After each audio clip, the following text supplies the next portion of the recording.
Okay. Okay, cool.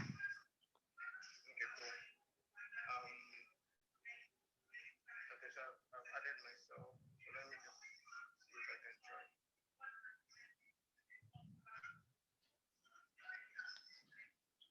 Okay. That's panel two. Just a minute, please.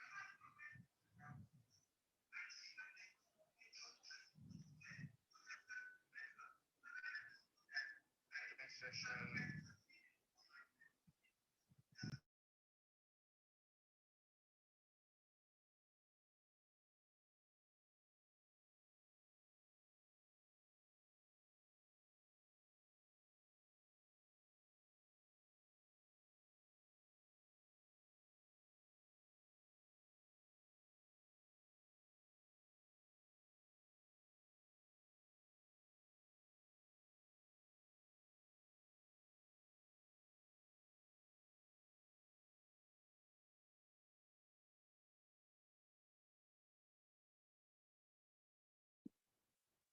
Okay, good morning, everyone. I can see that I have a lot of reflection in my background. Oh, no.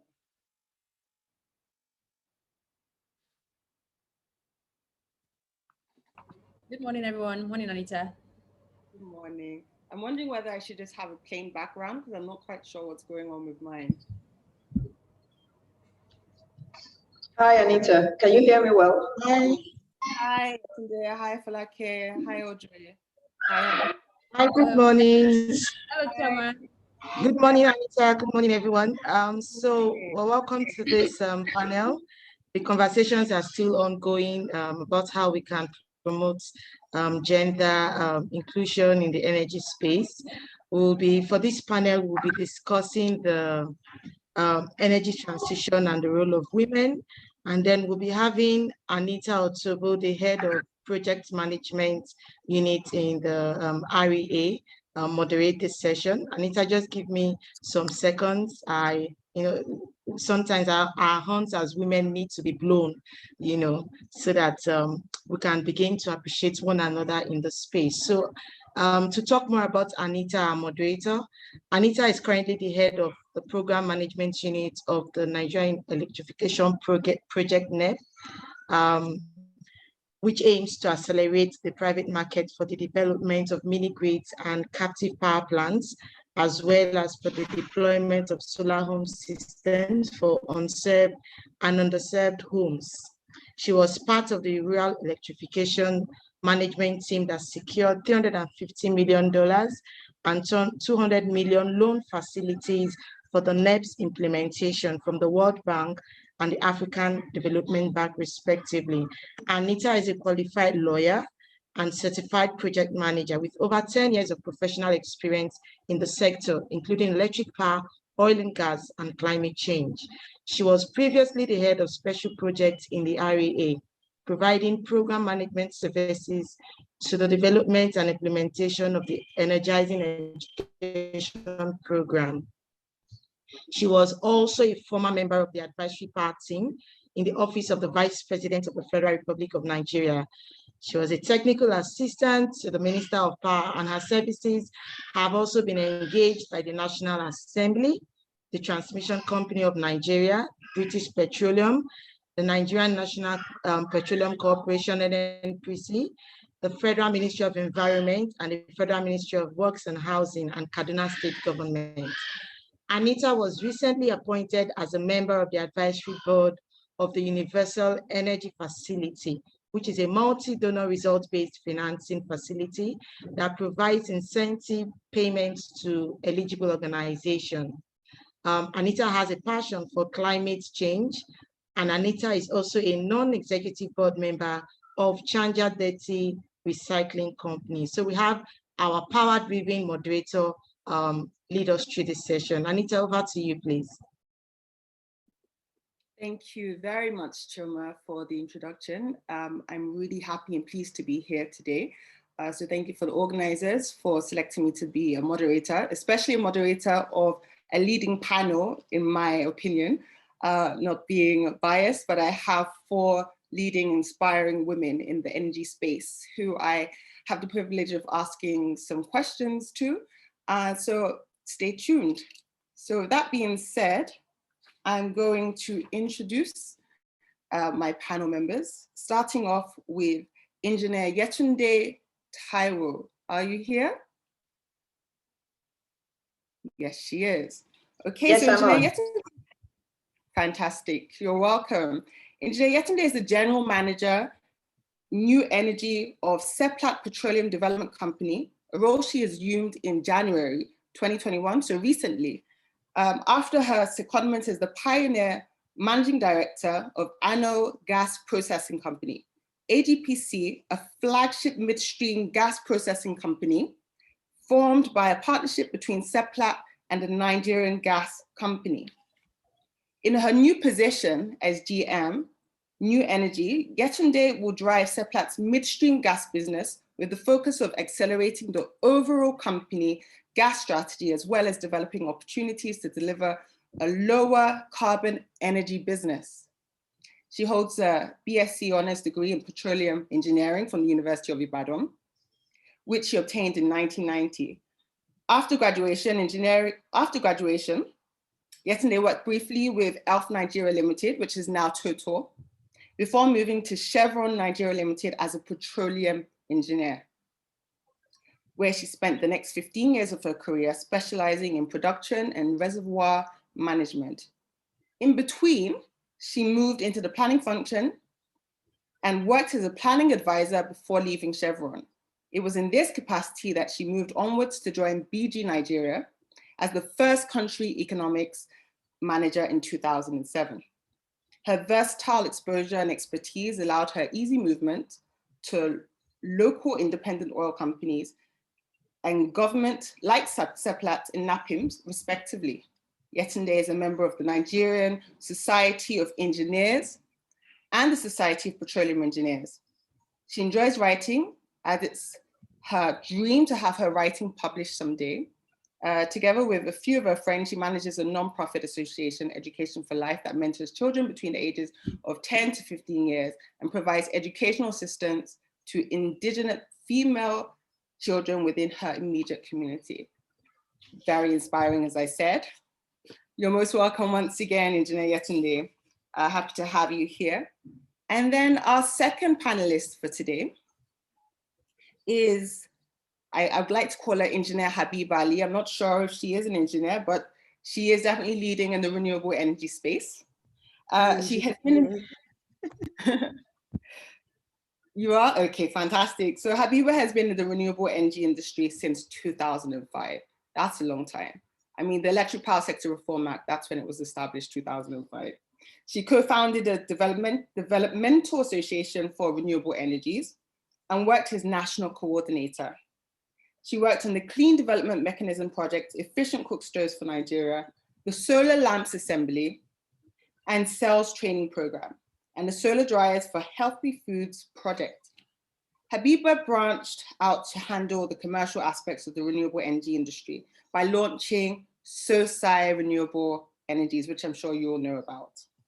A social enterprise that offers efficient, reliable, and sustainable products, including solar lamps, solar home systems, and water filters to the people of the rural and peri-urban communities of northern Nigeria. As Managing Director and the CEO of Sosai Renewable Energies, Habiba manages a partnership with Sequest LLC to implement a nationwide program of activities for improved cook stoves in Nigeria. The organization has deployed over 60,000 improved cook stoves, 15,000 solar solutions, and has impacted the lives of over 650,000 people in Nigeria. Simply amazing. Her work at Sosai has ensured a saving of about 120,000 tons of CO2 per annum and has saved over 75,000 trees from being felled. So she's definitely a climate change action woman. Habiba, through Sosai, is a member of the Manufacturers Association of Nigeria.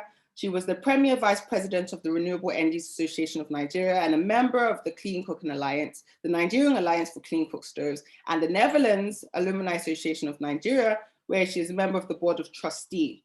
She's also a member of the board of trustee at the Mainstream Foundation and sits on the advisory board, and sits on the advisory board of several companies, one of which is Nature Hills. I hope I pronounced that correctly. An advisory board member with Enlit Africa. Habiba was named Cherie Blair Mentee in 2016. GSBL Fellow in 2017. She has also been named a Vital Voices Grow Fellow, a World Bank Woman X Fellow, a graduate of the Cherie Blair Roads to Business Growth Program, and a fellow of the SE Foreign Business Accelerator. In 2018, Habiba was the African winner of the UN SDG We Empower Award and went on to become the global winner of the coveted Diane von Furstenberg Prize. She was honored in 2019 with the Vital Voices Global Leadership Award. Now, the reason why I'm giving all of this information is just so you understand the caliber of women that we have on today's panel. So please bear with me. I'm just hoping that this really inspires the young women out there to achieve as much as they can do in the energy space. And lastly, because there's so much here to read about Habiba, she has a master's degree, she holds a bachelor's degree in accounting, a master's degree in banking and finance, and a PhD in management candidate. And she's a PhD management candidate, or she holds a PhD already in management. So you're most welcome, Habiba. Okay, and then our third panel list for today is Mrs. Folake Soetan. I've had the privilege of sitting on a panel with Folake in Portugal. She's an amazing woman as well.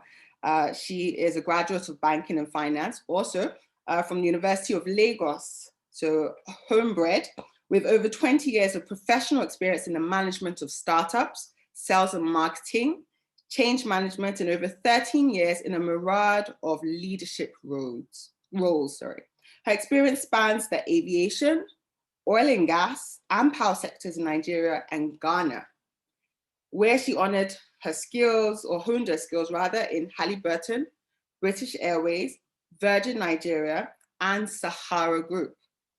Folake began her sales career in British Airways as a sales account manager before proceeding to Virgin Nigeria as the head of sales. At Virgin Nigeria, Folake was instrumental to the development and implementation of the revenue optimization plan for the sales department and helped grow the airline's market share during her time as head of sales. She joined Sahara Group in 2009 and worked in one of its key entities, Esso Aviation, in Ghana as the Vice President Downstream, West Africa, and was primarily responsible for 3 Ghanaian subsidiary companies, managing a turnaround project, signing up international businesses and moving the company from number 7 to number 3. Again, simply amazing. She successfully led the team that established the Esso Aviation and Petroleum warehouse and supply limited businesses in Ghana, by expanding their downstream market share beyond the shores of Nigeria and into one of the fastest growing economies in Africa. Folake's experience in change management and business turnaround saw her join the management of Nigeria's largest electricity distribution company, which is Ikeja Electric Policy, as Chief Commercial Officer. At Ikeja Electric, as we call Ikeja Disco, Folake led a team of over 800 people tasked with developing and implementing strategies that has helped the company reduce its aggregate, technical, commercial, and collection losses from over 40% to about 26% in 4 years. This is amazing. 800 staff under her. I have just like a team of 60. So I can only imagine the amount of work that she has to put in with such a large team. And this is the first in history of the Nigerian power sector, by the way, in terms of the reduction of losses from 40% to about 26%. She has also helped grow the company's annual revenues from about 70 billion naira annually to over 100 billion in this period. She was elevated to being the first female chief operating officer at Ikeja Electric Policy, where she was responsible for developing and implementing strategies to increase customer growth through service delivery, reduce energy losses associated with power distribution, optimization of the technical infrastructure, increase revenues, and strengthen the overall performance of the business. Folake has over the years garnered several certifications in various professional fields and is an alumni of Harvard Business School, where she studied the Advanced Management Program. Folake has and continues to mentor several young men and women looking to build successful professional careers. You're most welcome. And then we have our last panel member. If you can just give me 1 second.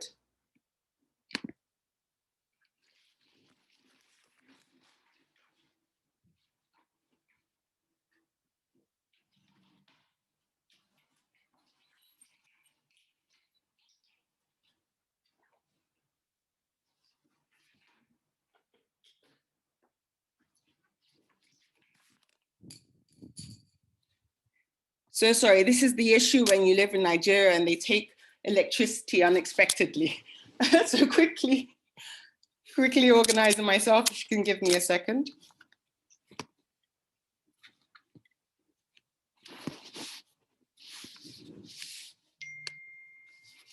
Okay, I've had to move somewhere where I can, 2 seconds. Thank you, Anita. Just before Anita comes in, just to remind us to start putting in our questions on the chat box. Anita, are you ready for us now? Not quite yet.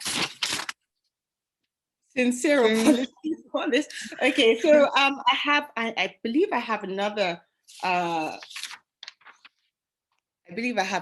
panelist. I've introduced Engineer Yetunde, I've introduced Habiba, and I've also introduced Folake. We have a fourth panelist, which is Audrey. If you can just give me a second. Yeah.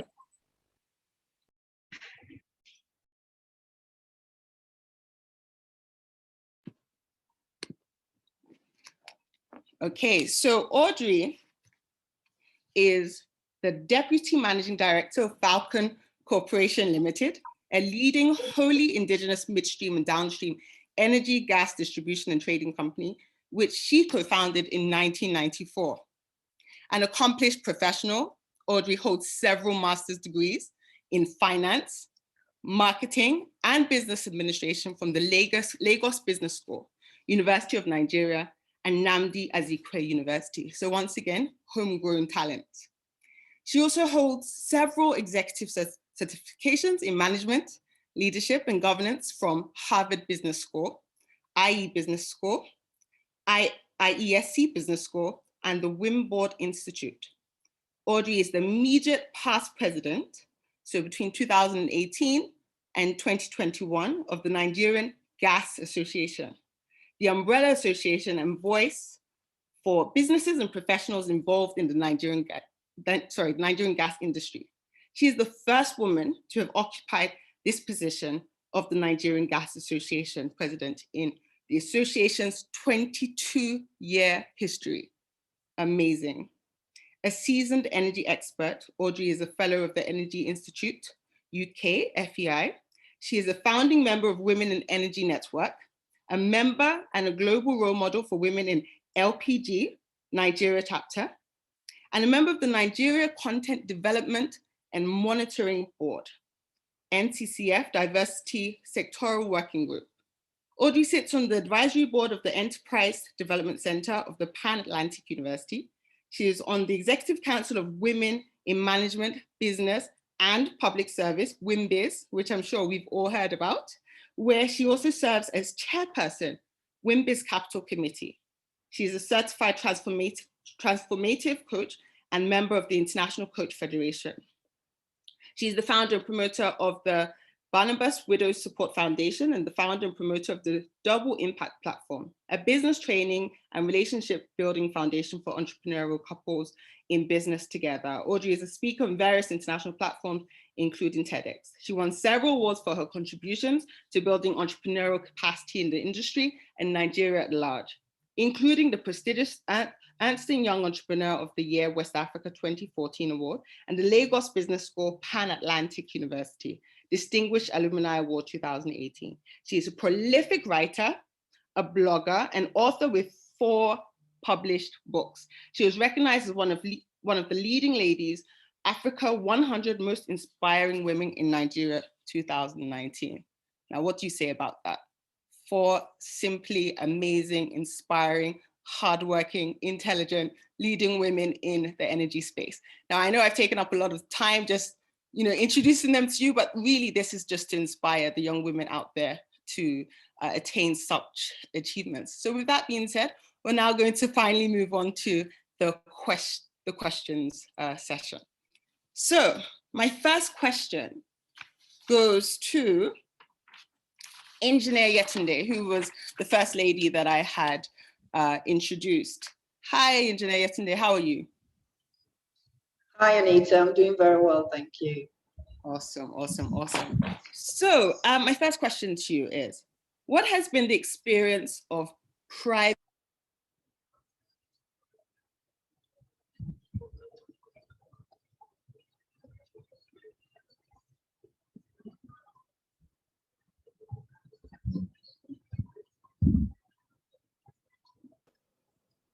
I'm sorry, I think I may have lost Anita. I don't know about others. We've lost her. Okay. We all lost her.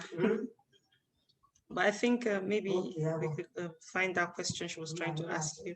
I think somebody needs to mute.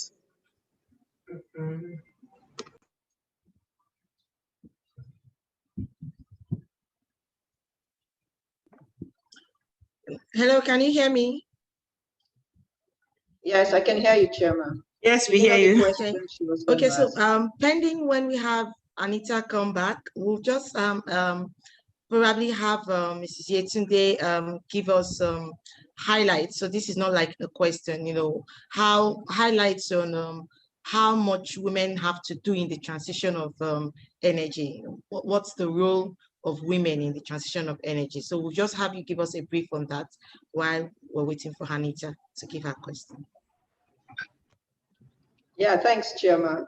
I think for women in general, our role will be much more felt, when we think about, the role we play, both at work and at home. Definitely, we've had some discussions, especially with the first panel, about how women in leadership really, bring in diversity in the workplace, and also the fact that it's an opportunity for women in such roles to bring up younger ones in different levels of management in the company. So I personally think that even in the workplace, the role of women in leadership is very important. It cannot be overemphasized, because when we talk about creating a balance in the workplace, it starts with women actually promoting fellow women as well, and giving women the opportunity to also compete when that opportunity comes for women to also showcase what they can do. When we move to the home front, we cannot talk about the role of women in the energy space without talking about the home front. Definitely, energy is something that as a country, we have a lot of deficit in, and it translates and affects how the home is run. If you look at how right now for the past 3 days we haven't had power where I stay, and it's been the responsibility, pretty much mine, to ensure that there is power so that we can power all our appliances and have a general good life balance. So I think women's role in that space should be promoted. When I think about all the initiatives that the government is doing in trying to open up the renewable space, I personally think that that should be opened up more to women, because they feel directly the impact of not having sustainable energy. And they also have that ability and that acumen to manage, whatever incentives that the government is given for the renewable space area, for women to actually, aspire to be part of that transitional plan which the government has put in place for the renewable space. So, I mean, when you talk about, the government's aspiration of having 30% of the energy mix coming from renewable, I think that should be channeled more to women, because one, we are better fund managers, and two, we feel more. I mean, I'm not saying men do not feel the lack of power, the deficit that we have in Nigeria, but it touches us a bit more, because right through the value chain, right from the home front, right down to where we work, we see that gap that is created by not having energy. So it's about women being given opportunity to be in the leading part of the renewable energy when it comes to Nigeria. Thank you very much, Engineer Yetunde. And Anita, are you back now? Hello, Anita, are you back now? Okay, so we'll just continue the conversation. Thank you so much, Engineer Yetunde. Are you? All right. Okay, so I'll just quickly, Anita, are you back? Yes, I'm back now. Can you hear me? Great. Yes, we can. Awesome. So before you joined in again, Engineer Yetunde was just giving us highlights on women's role in energy transition, and that was where we stopped. So continue. Okay, women's role in energy transition. Okay, fantastic. Once again, I apologize. The joys of living in Nigeria, where you have Spectranet, MTN, all different types of devices, as well as fiber optic cables, but still you end up being let down somehow. Yeah. So I sincerely apologize once again. Clarity. Yeah. So I guess I'll move on to a question for Audrey, since you've asked Yetunde the question. I'll come back to Yetunde with another question if we have time. Okay, so hi, Ms. Audrey. Are there clean technology solutions being deployed in the fossil fuel, gas specifically, energy generation value chain, considering the need for cross-cutting energy transition? Let me ask that question again. Are there clean technology solutions being deployed in the fossil fuel, gas specifically, and energy generation value chain, considering the need for cross-cutting energy transition? Right, thank you, Anita, and welcome back. Let me just say that I'm out of the country, and I can promise you that even where I am, I have like 2 different service providers. They know how to act up when it is time. So it's not a Nigeria issue, I promise you. So to your question, I would say yes, in the sense that really maybe more on a broader global front, we can see this energy transition conversation is a real narrative. We are seeing a lot of the traditional oil and gas players who are now looking at the renewable space, seeing how they can join this decarbonization journey. So we're seeing companies like Total going into solar. We are seeing companies like BP. We're seeing Statoil going into wind and all that. And even on the Nigerian front, of course, because these are multinationals. And so everybody is having the same conversation about how do we look at the cleaner energy? How do we, deploy more efficient technologies? How do we, even if it's in terms of seismic, looking at artificial intelligence, looking at how we can leverage on technology for more efficient operations that have less of an environmental impact and so on. So the thing though is that when we think about it is from the perspective of skill, then if we're looking at the Nigeria conversation, you see that we have quite a way to go. But like the first panel rightly pointed out, and I want to just anchor on that, there are a few of us in this space who are in gas, is that when it comes to the narrative of the energy transition, we see gas then as that cleaner fuel, that transition fuel for Africa and for Nigeria. And so, yes, we see more people who are coming into upstream, midstream, downstream of the value chain, looking at more recent technologies that can also be deployed, like I said, because they are more efficient in terms of operations, in terms of looking at emissions and environmental impact. So I think that it's important to also note that some people are also looking at what we call the circular economies, where there's a lot of recycling and reusing of resources, rather than always doing new acquisitions in terms of the life of any resource that is being used.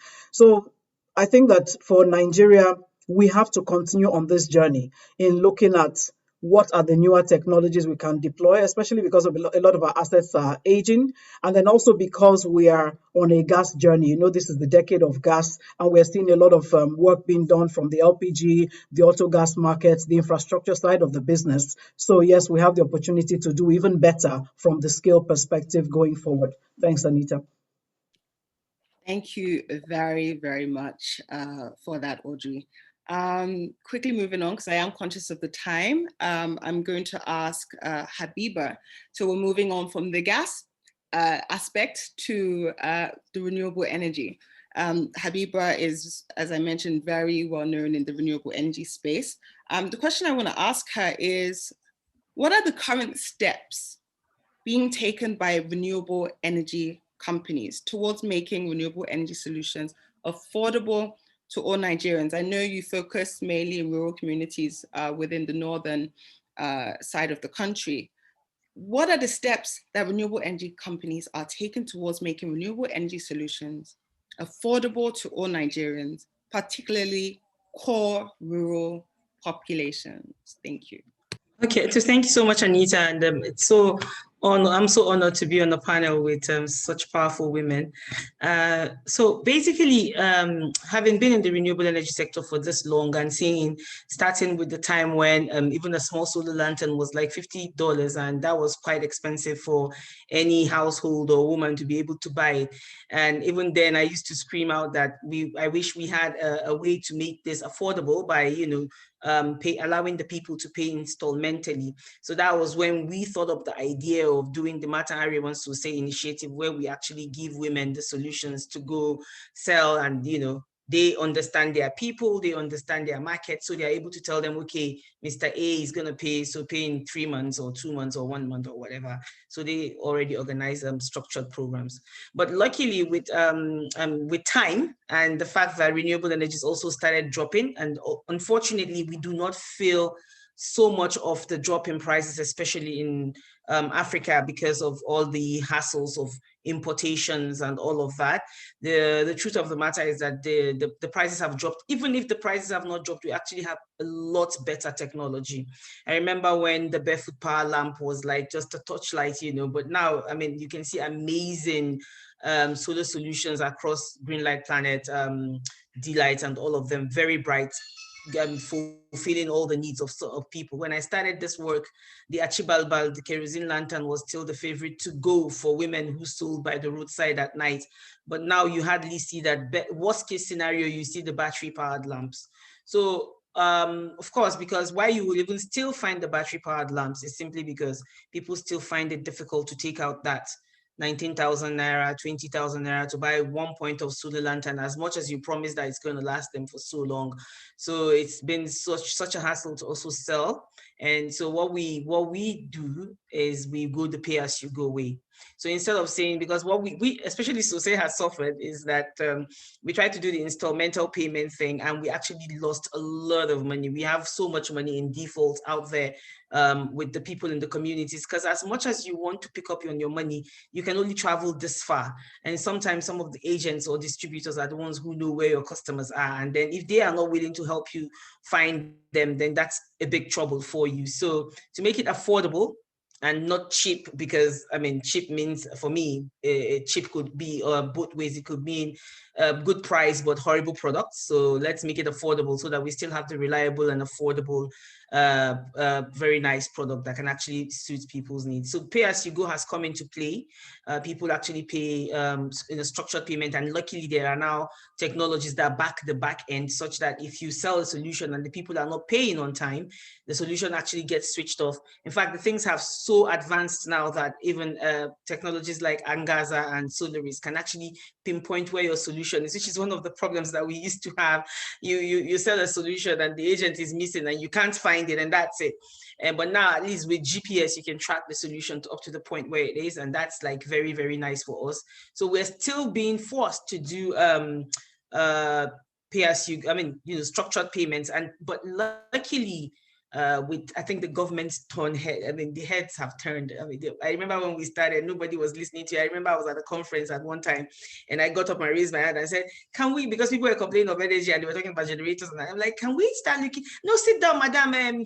That renewable energy talk is not going to work here. And this was in this country, and now we have the REA actually backing so many, programs that are ensuring that renewable energies are being adopted. And there's this speed, there's this fire within the last 3 years, and it's just so amazing to be.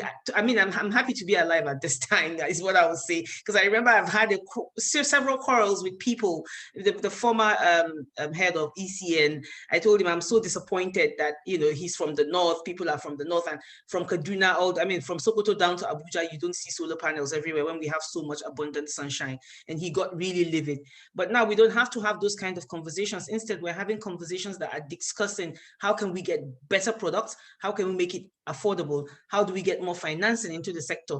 This is what we should. This is really, really music to my ears. And so we have the output-based fund, which helps to solve the problem of the amount of money it costs to actually deploy solutions. Because it's one thing to manufacture these solutions and it's another to deploy it.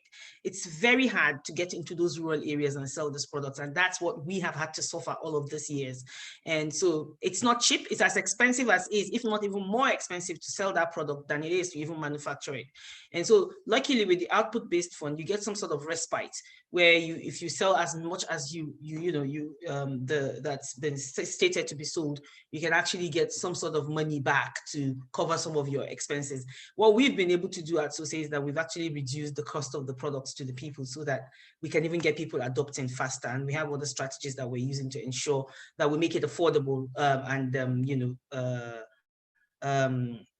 useful to the people. So there are several other mechanisms. I don't know, I'm also trying to be very conscious of time, but most importantly, affordability has come because of the pay-as-you-go. There's also the issue of energy as a service when it comes to the mini grid. You're supplying energy, so you're actually paying small, so people can pay across time.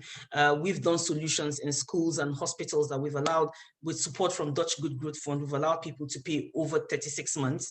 So those kind of solutions are, and opportunities and mechanisms are helping to ensure that the solutions are getting down there, and especially in rural areas. And some things that we can actually ensure they get to those places where you don't want them, where you really want them to work, is to actually move and get there.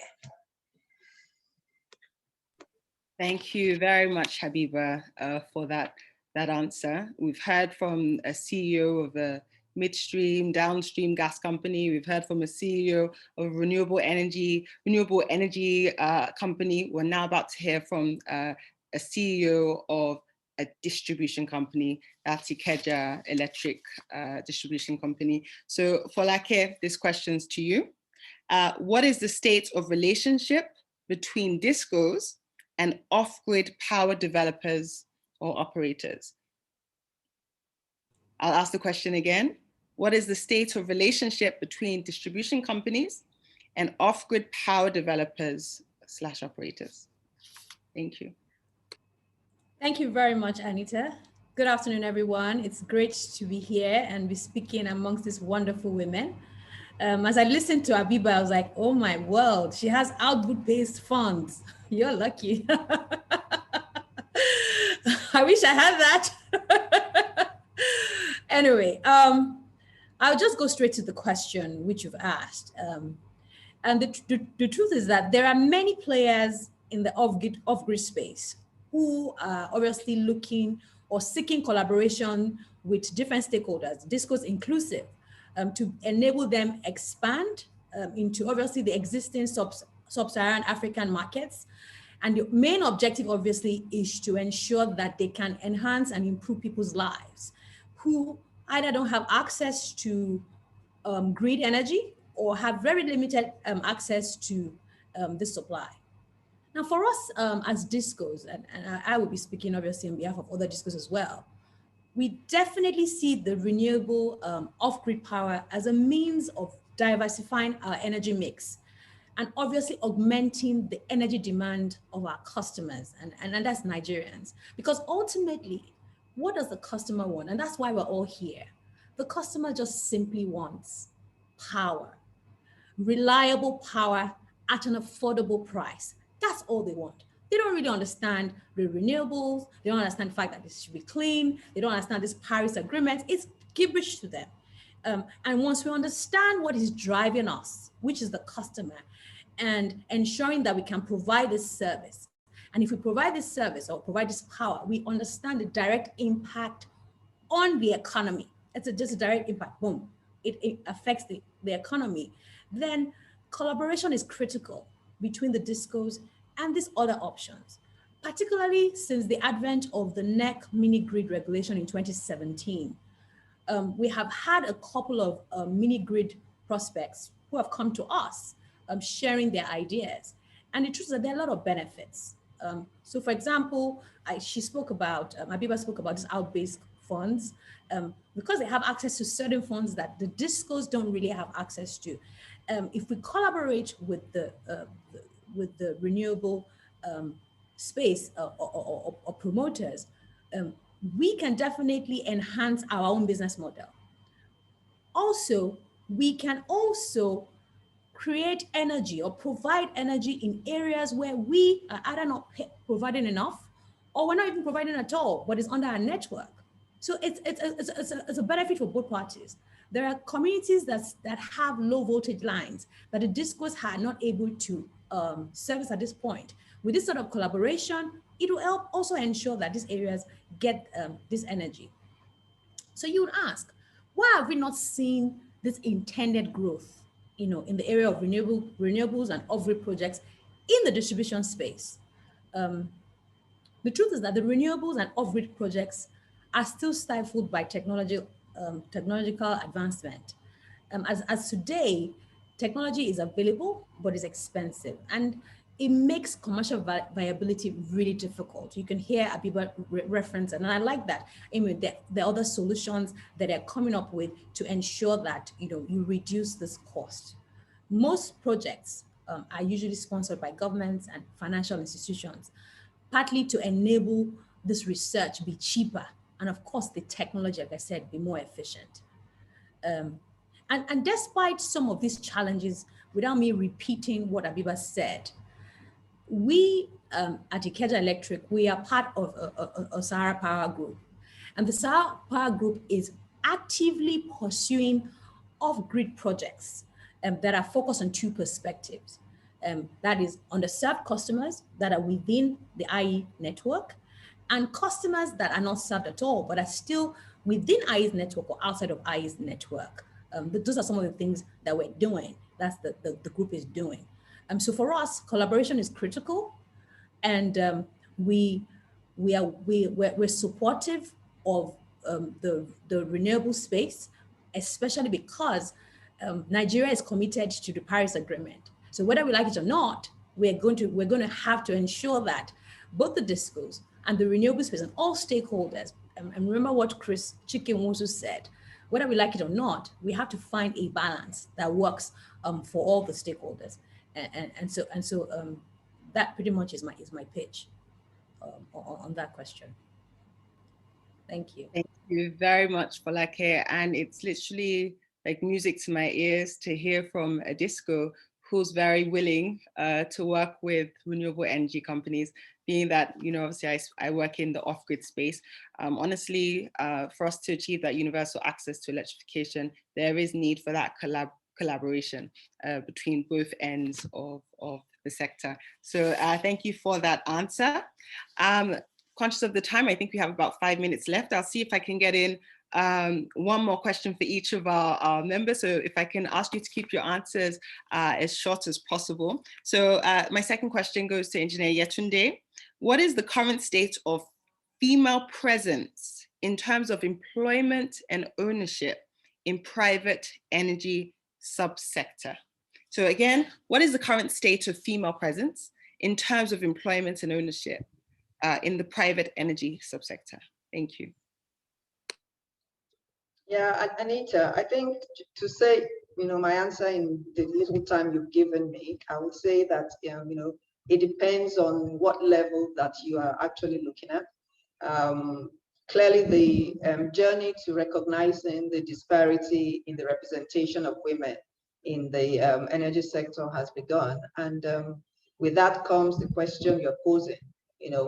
For me, I would rephrase that to ask if we have enough women in substantial positions in the energy sector. And of course, I'm asking that because depending on what you're measuring, you will not get a true representation of women in the sector because the spread varies. So if you're focusing on women in the leadership position, you will get a different answer from when you focus on women in mid-career or in entry-level position.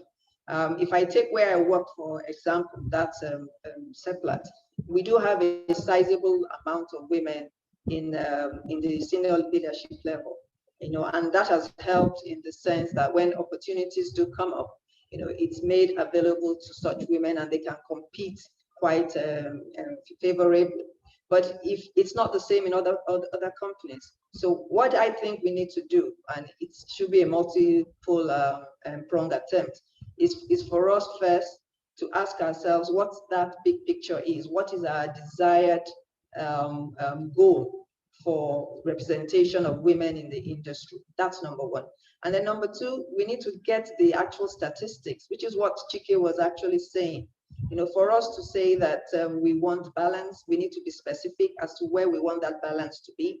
So which means that we need to be able to, get the numbers so that we can focus on what it is we are actually trying to address. If we have a comprehensive baseline on gender balance in the oil and gas industry today, then we can use that to set a target and then a roadmap to achieving what it is that we want. So if we frame that big picture, see what the spread currently is, articulate how we can create the balance we desire, then we have an achievable plan to correcting what that issue is, where the gender imbalance is in the industry. I think, in my opinion, that's a much focused way, for us to push through that ceiling. Thank you. Thank you very much, Engineer Yetunde. Choma, I have a question for you. Am I allowed to go over our time? So I know we have 2 minutes left. Okay, Choma's not on the call, so I'll continue. Yeah, Choma is not here. Okay, so in that case, I'll continue. Second question to Ms. Audrey. In your opinion, are fossil fuel-based companies in Nigeria compliant with the Paris Agreement on climate change? All right, thanks, Anita. Obviously, the answer to this is no. And this is not to say that there are no efforts being made to drive compliance. But when we look at the nationally determined contributors and ask ourselves where we are on that journey, then we cannot claim compliance. All right, so one of the key stipulations which we, based on what was ratified, we talked, for instance, about ending gas flaring by 2030. And that is a journey that led us even onto the National Gas Flare Commercialization Program and all that. We know that was something that was targeted at reducing carbon emissions by about 20 million tons per annum and all that. So but we've not been able to progress that. Of course, the pandemic has its own role to play in terms of the delays that we've seen. But when you talk about gas flaring in Nigeria, we are still a way yet from zero flare out. As just the first half of last year, for instance, we flared almost 90 BCF of gas. And that's significant, even though we have to acknowledge that we've certainly come a long way from about 10 years ago when we were flaring almost 53% of the gas. So the point is that we have a journey. And I want to just say in closing, I'm trying to keep my comments very tight, that there is a climate scorecard report as at 2017, actually, that showed that Nigeria is ranked as moving forward in terms of the countries that are doing their best to align with the requirements of the Paris Climate Accord. And so that, I think, is a big statement for us to be encouraged, that it's not because people are not paying attention to the issue of energy transition, climate change requirements, but that it's a journey. And I think fundamentally, even specifically for companies that are in the hydrocarbon space, there are so many other elements, so many other environmental, regulatory, legislative constraints that sometimes impact on the ability to progress the NDCs as they are stated and signed onto by Nigeria. But we're on a journey. There is a high level of awareness, and as I spoke earlier, you see many of us, I should say, in the field that are moving closer to looking at the opportunities for decarbonization, for low carbon type projects and programs. And that for me is very encouraging. Of course, the work that is being done by WIEN, by RIAN also in this regard, because I think advocacy is critical. And that partnership, especially from a woman point of view, looking at how we as women bring these conversations to the table, form formidable partnerships, put our resources at the disposal. For instance, those of us who are older in the business, resources at the disposal of younger women who may have the ideas, have the technologies, have the programs that we can finance to see how we move further along in that conversation for cleaner energy and the energy transition in Nigeria. Thank you, Anita. Thank you so much, Audrey. I am in full agreement with your answer, especially having a background as well in developing a roadmap towards ending gas flaring in Nigeria. I would say, however, that I do believe the federal government of Nigeria is definitely now is on the right track and has put in a lot of measures towards trying to achieve our obligations under the Paris Agreement. So thank you so much for your answer. Quickly moving on to back to Habiba. Habiba, it's a female or gender related question.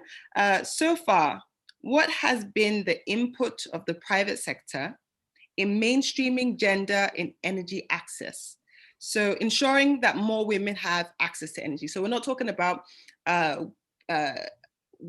employment and women, we're talking about access to power, electricity, energy for women. Well, the good thing is that a lot of organizations, multilaterals, even the government are beginning to put their hands down and say, feet down and say, if you have to get a project, then you need to have women on board, and it has to have some sort of component that ensures that women benefit from it. And that has actually helped a lot, because now you find, I have some of my contemporaries in the space calling me and saying, please, can you advise, how do we get women in this? Because, we are at that part of our proposal application, and we really want to understand how we can mainstream women into this so that we can actually get a successful, outcome. And I've had conversations where we've actually helped people to get that done. But the thing is, a lot of companies, I don't think if there was no sit down, do it by force kind of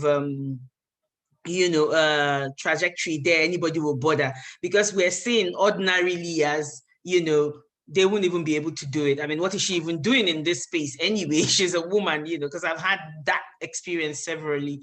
And then, we're always not taken seriously when it comes to this kind of space. And so it's not been something that a lot of companies would have wanted to do if it was not that it now became like a global concern with the UNSDG 5, with the people saying, okay, you have to have 30% women on your board.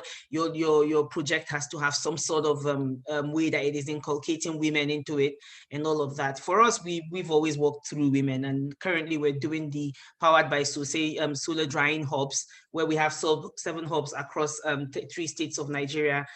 We formed women into cooperatives. Each hub has 7 women doing that, managing the hub. So those kind of things, they have refrigeration and all of that. So when people come to us, I always advise them on what to do. They should start paying now, I think.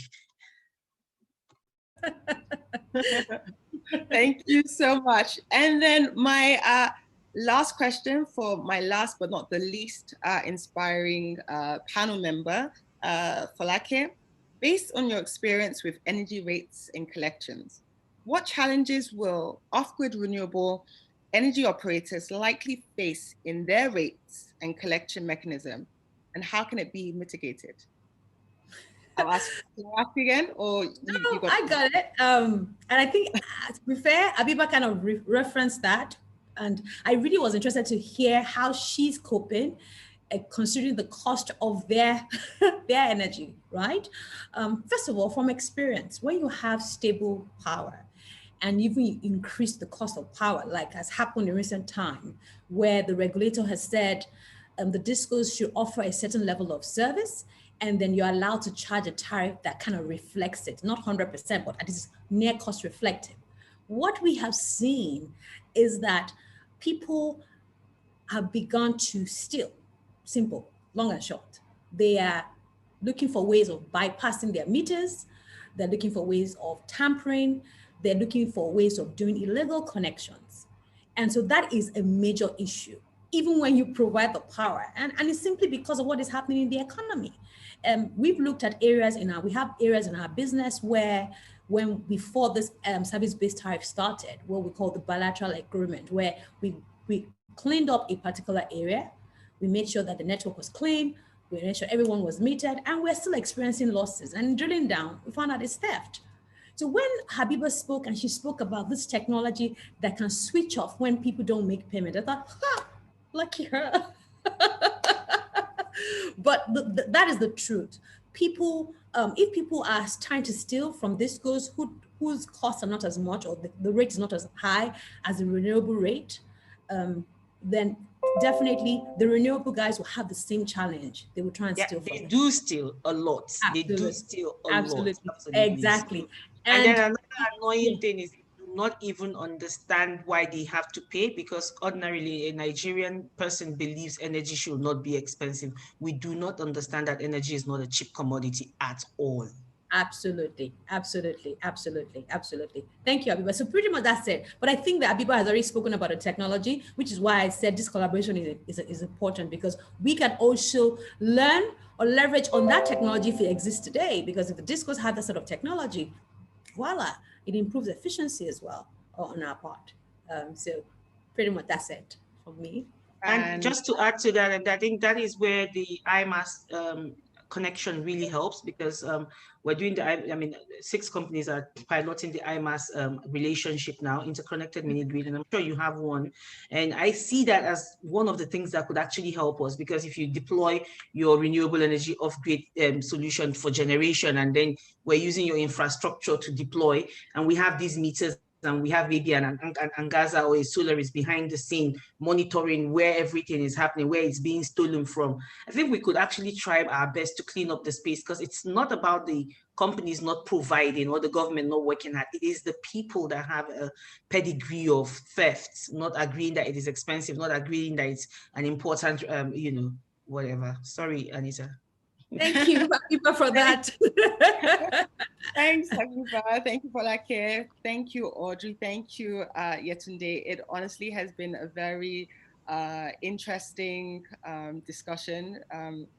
We've laughed, we've learned. What I took away from this discussion, first of all, is that energy transition does not mean entirely abandoning all non-renewable energy solutions. If we truly want to achieve universal access to electrification within a short time frame, at least cost, it's important that we collaborate. It's important that we have the grid, the national grid, with gas. We heard that gas isn't necessarily unclean. We need mini grids, solar hybrid mini grids. We need solar home systems, right? We need captive independent power plants. We need all forms, all solutions, off-grid and on-grid, towards bridging that energy access gap. And who is better positioned to make this happen? In my opinion, it's the women.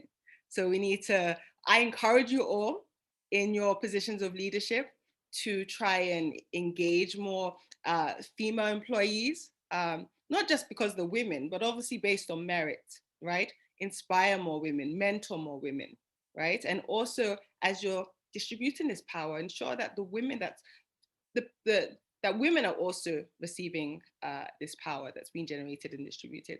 So with that being said, I'd like to thank you all for just being very patient with me today, for being very inspiring. And I wish you a very, very fantastic weekend. God bless you. Bye-bye. Thank you, Anita. I want you to show my t-shirt. Thank you. Bye. Everyone. See my t-shirt? I will develop initiatives that will support women in leadership. Yay! Well done. Well done. Falcon. Have a good day, ladies. Thank you. All right, ladies, take care. Bye, everyone. Bye.